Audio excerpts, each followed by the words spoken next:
comfort, go read a cookbook. If you want transformation, welcome to the Strange Sculpting Podcast. I'm Don Strange. We kill excuses, prioritize protein, and build discipline. Let's get to work. Today, we're talking about the 40-day fix. This is not a lifestyle plan. It's not balanced. It's definitely not polite. I wrote this book because most people don't even realize how to work out, and they don't understand nutrition at all. They just repeat the same things the experts do. And let's face it, the experts aren't getting the results you want. So the 40-day fix is the blueprint.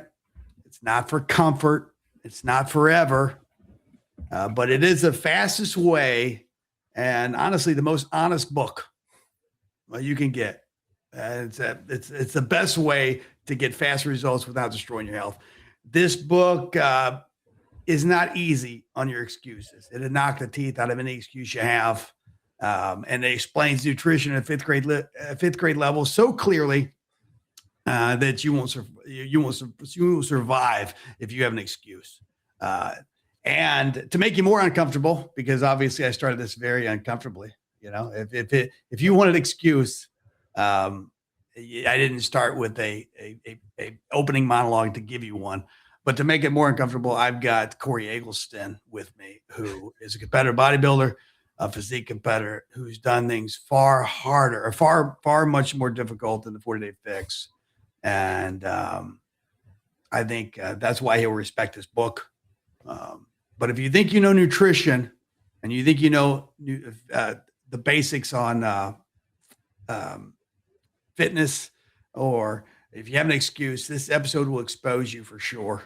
But if you're willing to learn how to eat, and you're willing to learn that you don't maybe have the discipline you need, this book will definitely enlighten you.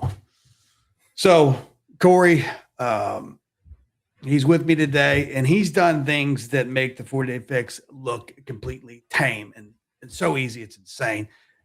He lives the life of discipline, but the 40-day fix is literally the minimum standard before you're allowed to talk about hard. Korey has done extremely hard things in the past, and Korey's like the pinnacle of success in fitness and nutrition for a normal person.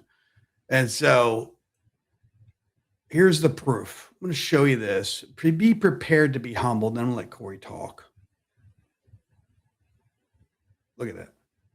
That's Korey Eggleston. This is but whenever he first started training with me on the left, and that was him stage ready. So Korey, whenever you hear people, and you're going to hear people say this a lot in the future, the 40-day fix is extreme. Korey, what does extreme really look like coming from a competitor like yourself? What does it look like? Yeah, I mean, I think if you talk to anyone that competes, not just me, but anyone that's ever went through the 6, 7, 8, 9 month process of getting ready to get onto a stage, like the picture there on the left, the starting picture, I mean, I'm very happy with that, like physique there. So, and that is a normal physique. That is what I would typically walk around as, right? On the right there, stage ready, like that's not maintainable for an extended period of time. A lot of things go in to get to there. So I would say the extreme is when you're trying to get to stage ready is, I mean, there's no really wiggle room, right? It's you're counting every calorie, you're counting every macro, you're counting every ounce of water that you put in your system, because when it becomes time to start tapering things down, you need to know exactly where you've been. I mean, we counted sodium. Most people don't, that's something that you don't really think about. So like sodium and things like that, because that's going to manipulate how much water you have in your system. So that is the most extreme I've ever done, was this past prep that we did last winter and spring. Right. So I think the extreme thing, and then it's the mentality of it all. It's the ability to get up at 3:15 in the morning, to go walk for 45 minutes, and then get in the car and drive to the gym, to go lift for an hour and a half, to come home, to, then get your food in for that morning, pack your 2 or 3 meals you're going to have to eat in the next 6 to 8 hours, and then get up and do it all again 7 days a week. So that's the extreme there is when I talk to people and they say, hey, what can I do to try to get in shape? You want to try to put them on a 4-day plan, right? A 4-day exercise plan, give them 3 days off, try to go maybe every other day. That's not the case when you're talking about when you want to get extreme, right? So it's, again, I think the extreme part is when you're just, there's no room for error there. You've got to dial everything in. You've got to know exactly what you're putting in your body. Like I said, even comes down to your ounces of water, which is I would say that's pretty extreme when you get to that point. Yeah. Here's the point though. The 40-day fix isn't competition prep.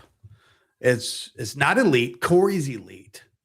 If marijuana is the gateway to heroin or drugs, then the 40-day fix is actually the gateway to discipline. I got a question for you, Korey. Would you even consider prepping someone if they couldn't handle the 40-day fix, the basic discipline? Would you consider training somebody if they couldn't handle this book? Probably not. Not to get on stage, right? I mean, you can continue to try and train them and try to build up that. Yeah, absolutely. To get on stage, no, because it's going to be, they're going to end up, they're going to fall off. You got to get back on. They're going to fall off. You got to get back on. And then when it comes time for a show, they're not going to be in the place that they need to be. And then the hard conversation is, hey, do you still want to get on there knowing you're not where you need to be? And then it sets in like, wow, I worked for 8 months, off and on, and now I didn't even reach my goal. And so then where does that set them back? So I would say no. If they can't handle 40 days of a mental and physical grind, they're definitely not ready for a 8 to 10 month, really, really grinded out journey.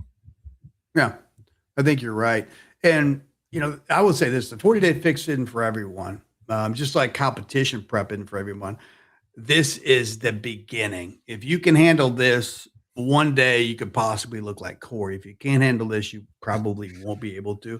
This is, like I said, the gateway. If there's a gateway to discipline, this is it. I'm going to read you my disclaimer in this book and a few other pages, just because I want you to see if this book is for you. Not you, Korey, but the people who are listening. Okay. Disclaimer: this isn't a balanced lifestyle plan. It's a 40-day gut punch of discipline. You're going to eat less than you think you need, move more than you want to, and question your insanity halfway through. Everyone around you will tell you it's too much. The experts will warn you it's unsafe. Translation, it actually works. This program is hard, low calorie, and absolutely not meant to be sustainable forever, because it's not supposed to be. It's a foundation, and you don't live on a foundation, you build on top of it. If you want comfort, go read a cookbook. If you want a transformation, welcome to the 40-day fix. By day 10, your body will beg you to quit. By day 40, it'll thank you for not listening. Who's this for? This is for the man or woman who's tired of living soft, tired of trying, restarting, and settling for average. For the person who knows they were built for more but can't seem to break their own pattern. For the believer who understands that discipline isn't punishment, it's power. If you're addicted to comfort, you'll hate this book. If you're addicted to progress, you'll love it. Then I'm going to read you one more page of this book.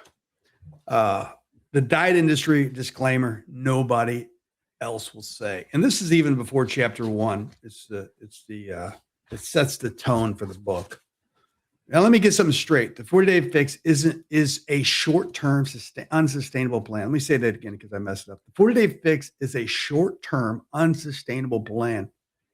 And that's what makes it different. No company will ever tell you that. They'll sell you a balanced lifestyle, forever results, but they're all still selling you a quick fix in disguise. I'm the only one that's honest enough to say to your face, this is literally a quick fix. It's a quick fix on purpose. It's short, it's strict, and it's intense because it's built and meant to break your bad habits, not become your new normal. But here's the difference. This one actually starts with the foundation of real nutrition, just protein, discipline, and order. For 50 years, diet books have argued over macronutrients while America's waistline keeps expanding. They debate carbs and fat. I build on protein and discipline. The 40-day fix doesn't sell fantasy. It sells truth and a foundation. You'll build results here, and then you'll live them as a lifestyle in my follow-up book, The Forever Fix. When you hear that, Korey, does this sound extreme or does it just sound honest? I think it sounds honest. I think a lot of people are going to be like, they're going to think it sounds extreme because of the fact that when you say it's an unsustainable, they're going to say, well, why would I do it then? And exactly what you said. This is more, obviously, you're going to see physical changes and hopefully a lot, but more importantly, you're going to have a lot of mental changes, right? You're going to be like, wow, I can actually avoid the Little Debbie Christmas tree cakes. I don't have to eat them. I don't have to eat the cookies. I don't have to eat the sweets. I don't have to get the French fries. I can get the salad instead. And so once you realize those things, that's when then you can take those and extend those habits and those mental changes for an extended period of time for as long as you want. Like we'll go back when I was doing show prep. I mean, like we'd go, I mean, I didn't not go out to eat like my family. We would go out to eat, but I would do what most people will say is where I would look at the menu before I went in. I would say, okay, I would track if they have, sometimes they'll have the calories on there, but a lot of times I'll just plug in what the food is into an app or something. It'll tell me what the calories and macros and all that stuff is. But I know, okay, well, I'm going to get this salad. I'm going to add the grilled chicken. I'm going to make sure I don't get the cheese. I'm going to get the dressing on the side. I'm going to get the vinaigrette dressing because it's low cal. I'm not going to get ranch or whatever. So things like that. And so once you start to do those things within the 40-day fix, I mean, it sucks, right? It sucks for a little bit going out to eat with your buddies and they're all getting, I don't drink, but if you do, that's one thing you're going to for sure have to cut out, right? Alcohol is the killer. I mean, it's literally just, if you want to really succeed, that's something you're going to have to get rid of. And if you can't do that, then you need to address that problem first, right? But anyway, so, you're going out with your buddies, you're going to watch a game and they're all getting the buckets of Budweisers or Bud Light, whatever it is. And you're sitting there with your water, right? You can get some iced tea maybe, but you're unsweet or whatever it may be. And then they're getting the potato skins and the mozzarella sticks and you're like, hey, can I get the chicken skewers? Things like that. So, but really here's the thing also is that people will look at you and the habits that you're forming. First, they're going to think you're weird. They're going to be like, dang, maybe I can do that. And that's really the most rewarding thing for me is when I've now got people that I've known for 30 years, right? I went to kindergarten with some people and now they're like, hey, what can I do to, get in better shape, lose a few pounds, things like that. Man, when that starts happening and you have the ability and the platform to help other people transform their lives, at least for me, I don't know about it for everybody, I know for Don too, that is the most rewarding thing out there is because we're all about health and most people know that we're a very unhealthy nation. And so when my kids look at me and they know, hey, morning, 7 a.m., they wake up on the Saturday, dad's at the gym. They just know that. That's important for me because one day my son's gonna be old enough to say, hey, Dad, I want to go with you. I'm like, dude, let's go. Hop in the truck. We're rolling out because that's what I want him to do. Physical activity, nutrition, that's just part of our family. He's seen it since as long as he can remember. And so my hope is that continues on. Funny story. So he went to a friend's house. We're on winter break. And so he went to a friend's house last week to play and they had all these snacks and stuff. And my wife picked up and goes, yeah, so we were having some snacks and Max really just wanted a bowl of cereal. And so she thought that was funny. And my wife was like, oh yeah, that's funny. But it's because we don't have cereal at home. He's maybe had it twice in his life. That being the second time. I think the other time he had it, we had an event. He had an event at our church and they had it in the Faith Kids wing. And so he had it then and he had Lucky Charms. He's like, Dad, this is great. I was like, I bet it is. You better enjoy that now because we're not, we don't have it at home. So things like that.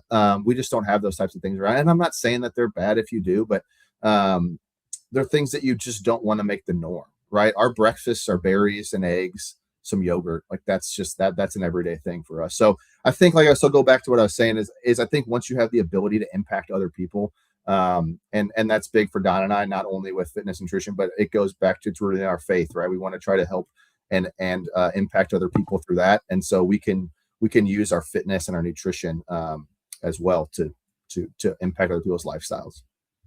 That was perfect. Yeah, I think you said it very well. I think I could summarize what you said. People need to stop negotiating with their food. And that's what Max did. You know what I'm saying? He had the cereal, but at home he can't. There's no negotiation. It's your rules as you've raised good and it's kids. not even really a rule. He just knows we don't have it. He doesn't say like it's not. Yeah, you know what I mean. Your it's rule not like, by hey, default. I want this. Yeah, by default. Yeah, it's in the borders of your house. You don't have any cereal in your house, and so by default, he can't break the law at your house. That's right.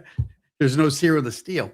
But what happens when someone skips steps and they try to advance to where you're at without mastering the basics? So it's like, hey, somebody comes and they want to do a show. They haven't done anything. And obviously there's a few people that do that, but what happens if they don't master the basics? What's going to be their ultimate outcome for most people? Yeah, I mean, I think ultimately it's going to be failure, right? Because if you don't master the basics of, you know, counting calories, being disciplined in your fitness routine and your meal prep, you're not going to make it. You might make it 40 days, right? But you're not going to make it 8, 9, 10 months, like we said, because eventually it's going to catch up with you. Because the big thing is when you're coming and you're trying to prep for a competition is it's not just a crash diet, right? You make a crash diet for 4 weeks and you'll just look shriveled up, right? You can, you know, just reduce your calories down to nothing almost, and you're just barely hanging on. I mean, the week before, I was still eating 2,800 calories a day, right? So the goal is that you're able to still can maintain your energy, maintain as much muscle mass as possible with cutting down as much fat as you possibly can. And obviously, I think from the before and after, you can see that we were successful in doing that. And so you don't want to have to crash diet. Now, some people do, right? They'll just, they got to do something to lose a little bit extra. And so they'll just bring it down from 2,500 to 1,500 and they're just dying. That's when you're going to fail. You can't crash diet down from, if you're eating 3,000 calories and say, I'm going to take it down to 1,500, you're going to fail. It's inevitable. And so again, when people ask me, like, I'm like, all right, well, you have to track your food. How many calories you eat? Well, I don't know.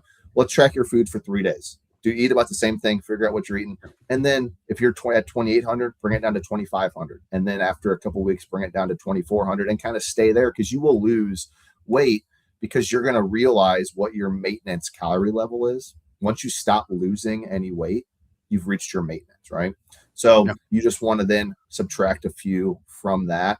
But again, if you don't know what that is, if you don't know what your maintenance calories are, your intake to maintain, if you're not counting, you're skipping those steps, you're going to fail. And like I said, you might make it 2 or 3 weeks, but after that, you're going to fall off and it's going to be a hard fall. Yeah. What's interesting is you're exactly right. As far as it's not sustainable. It's unsustainable to bring your calories down for a long period of time. But one thing you'll read in this book, can't wait for you to read it, Korey. You're going to read it soon. I got my copy on the way. I ordered it. Oh, you're the man. Before I even did it, bring it to church. I'll sign it for you. Right. Get it. Yeah. But whenever you read it, it's a calorie restricted diet, and it's tough. It's really tough, but it's a reset for discipline with major protein, which most people don't get. And so you'll read all about it whenever you get it. But bottom line is Korey has built a body that's insane, and he's not. He's done things much harder than a 40-day fix. Even though he did 2,800 calories, for him, it was starving.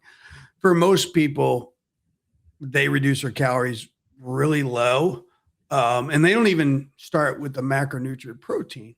And so in this diet, whenever you read this book, you'll read all about how many macros you need from which ones, and we'll make sure, even if it's low calorie, you'll have enough to sustain your muscle mass. But bottom line is this, though. You know, Jesus fasted for 40 days. I know that was Jesus. Yeah, he was a man. So did Moses. By the way, there was a guy, I can't think of his name right now. It's failing me. But he didn't eat any food for a year, which I don't recommend that, by the way. But people think that 40 days is really a long way to go. It's really hard to do. It's really not. It's just about discipline. And so bottom line is if you can't discipline yourself for 40 days, it is a calorie restriction, and it's a major deficit. But if you can't do this for 40 days, you're definitely not going to walk on stage and look like Korey. That's just fact. I'm not being mean. I'm not trying to add insult to injury here. That's just clarification. And I think you count the cost before you do it. I'm not getting on stage anytime soon because I don't want to discipline myself that long to be like Korey. I'm just happy with having abs and not looking like, you know, a barrel walking down the beach, right? So that's me. So I'm actually going to do the 40-day fix again at the beginning of the year, and it's going to reset for me for discipline. I'm just like everybody else. I'm a man, but let me think here, Korey, before we line up. Before I think, end well, this I thing. think Go talking ahead. about that real quick. So yeah, you doing the 40-day fix at the end of the year. I mean, it's a good reset, right? Especially after the holidays. I mean, if you're like me and probably like Don, right? Like we do, I enjoy myself the holiday season, right? I don't overindulge, but I definitely have fun. I'm not sitting in the corner, with a rice cake while my family's enjoying Christmas dinner, right? So I'm gonna involve myself in the festivities. The thing is that it's getting back on track, right? I've seen it all over social media recently. I don't know who the first person that said it is, but it's not what you do between Christmas and New Year's. It's what you do between New Year's and Christmas. And Yep. that's going to make the biggest impact, right? So the 5 days between New Year's or between Christmas and New Year's is not going to completely break you. It might make you feel like crap if you're eating good for up until Yep. Christmas, and then all of a sudden you're eating all this junk food. Sugar's the big thing. We can get into that. We could have a whole podcast on sugar. Sugar's the main thing you need to avoid. But anyway, but then it's once that New Year's hit, I'm not talking about resolutions, right? We can talk about that with the success rate of about 9%. So I'm totally against those. I think that I'm in the lifestyle changes, and I think that a resolution is usually an extreme thing that extreme goal that they set. It's unachievable. And then once they fail in the first 10 days, then they're like, oh, well, I'll just wait till next year, right? And so anyway, I'm against those. But again, that's for a different topic. But it's important that you do know how to reset. And again, that comes with the basics. It comes with the discipline. I'm going to reset tomorrow as well, right? We're going to enjoy ourselves. I've got my kids are 7 and 4. We're going to have a movie night. We're going to let them stay up a little bit later, not till midnight. I can't even make it till midnight. Let them stay up a little bit later. And then we're going to have fun. Like we're going to have some snacks and some food, watch a movie, put them to bed. And I'm hoping to be asleep by 10 o'clock myself. But yeah, so that's the thing. And then tomorrow I know, like, I'm going to get up, I'm going to go work out, I'm going to do my thing, and it's another day and we're going to keep moving on. But you have to get yourself back on track. You can't keep saying one more day. And before you know it, you're halfway through the year and you haven't met or even begun to meet the goals that you already set. Right on point, man. Consistency is the key to breakthrough. Korey's done hard things, obviously. Obviously, you can see by the picture. I'm going to show you one more time. Look at that picture, man. God, the guy's freaking shredded. He's done hard things. I've coached harder things than even him. I put people on plans that are so hard, it's insane because they weren't making the cut. And so that's why I wrote this book. It's not for people like Korey, but it's people like you. If Korey can do what he did and discipline himself, you can do that and get some of the results Korey had. And also start with a foundation you can build on. 40-day fix, is it hard? Not really. Not compared to what other people have done. Hard is all about perspective. And from the perspective of what Korey did, the 40-day fix isn't hard, but it is honest. Whenever you read this book, it's honest. And it's not for a lot of people. Most people don't like honesty. They think they eat honesty like it's poison. So if you're looking for something that's dishonest to try to pat you on the back and say you're good, this isn't the book for you. But if you're looking for something honest, very fast, very hard to do, but it's only 40 fix. It's only 40 days. This is a book. Actually, what's funny is I was going to say this at the very beginning, but there's a QR code right in front, right above Korey. That right there, as he's pointing to. If you want the book, that's the QR code to get to the book. I don't know why I didn't say it earlier, but it's also in the show notes below. So you can get Korey. You can find Korey in the show notes below. Instagram, you can see mine on Instagram. But I hope you liked this. I hope it helped you. If you did like it, I want you to share it with somebody. And also subscribe to my YouTube. Please do that. Please share it with somebody if it helped you. And also buy the book. Book's amazing. It'll change your life. I'm going to say one more thing about the book too, because it is hard for most people. It's not hard for me. If you read it, you'll laugh at me because you know me. But the book's going to make you feel a certain way. And I wrote something that's totally different than anybody else. At the very end, I got something called the reaction index, Korey. It says, read this before you throw the book in the creek. And so basically, because it's gonna give you a response because it gets rid of all excuses. If this book made you feel defensive, read this. If this book made you feel guilty, read this. Every a way it could make you feel. If this book made you feel angry, read this, because it's going to, even you, Korey, you'll have a response to this book because it's going to punch you in the teeth. Whatever you're hiding, it's going to expose. It exposes me every time I read it. It's kind of like the Bible, with the exception of it's not even close to being like the Bible. Anyway, hopefully you guys get it. It's an entertaining read. So please get it. Once again, the QR code is right there, or the links in below in the show notes. Thank you guys for listening. Until next time. Korey, you got anything else you want to say before we part? No, I will say this though. If you see any of these influencer trainers online, they will not tell you that whatever they're telling you is unsustainable. Don is honest. He's literally telling you, here's a way to change. You're not gonna be able to do it forever. Any of these other influencers online are trying to sell you something that they're like, yeah, you'll be fine. It'll work forever. So that just goes to show what kind of person Don is. So not only do I suggest you 100% buy the book, but if you can, you should hire Don as your trainer for at least a month to get you through the 40-day fix. And your results will be astronomically better. Thank you, Korey. I appreciate that. And that's true. Always good to have somebody in your corner telling you, hey, put down the Twinkie, right? So that's what coaches do. Thank you, Korey. Till next time. See you guys. Stop thinking and start doing. Information without execution is just entertainment. You have the truth. Now go do the work. Your body isn't lazy. Your excuses are. Get the tools you need at strangesculpting.com.